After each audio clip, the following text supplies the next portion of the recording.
No punishment will prevent those who desire liberty from demanding it. The protest of women will continue until the Senate ceases to block the way to political liberty. Alice Paul.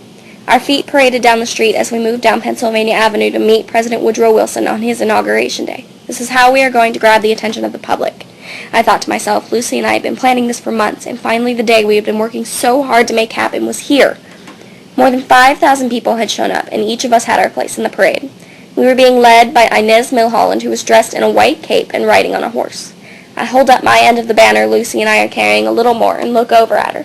She was looking at the sidewalk where there were people who had gathered to watch the parade advance past them, most of whom were men in town for President Wilson's inauguration.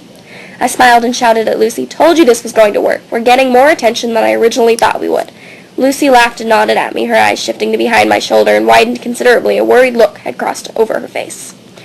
I raised an eyebrow at her odd expression and looked behind my shoulder to locate what had caused her to look so frightened.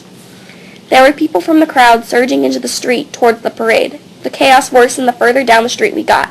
It went so bad that we could only go down the street in single file. So many people, pushing and shoving, shouting derisive comments, and attacking the marchers from the parade. We couldn't tell who was friend and who was foe. "Oof!" I yelled as I was shoved to the ground by someone running into the crowd. I struggled to get up, but the crowd had suddenly gotten thicker. "Officers! Hey! Officers! A little help here, please!" I shout in desperation, watching people's feet slam onto the pavement, some in aggression and some in fear. I finally managed to push myself up from the ground and noticed the officers, who had been meant to be blocking off the street and controlling the crowd, were not doing anything but standing to the side. They seemed to enjoy the lewd comments being shouted our way, and some were even doing it themselves. They were ambulance sirens coming from the distance, and I saw them struggling to get through the crowd. I hope they're not too badly injured, I thought to myself as I look around for a way out of the pandemonium.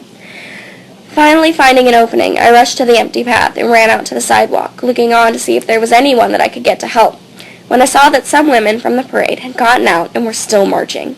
Maybe this isn't such as big as a disaster as I thought it was. I smiled and marched on to join them. The next morning, Lucy and I were sitting at a table eating breakfast and reading the newspaper. Despite how big of a disaster that was, the publicity it got will really help with everything.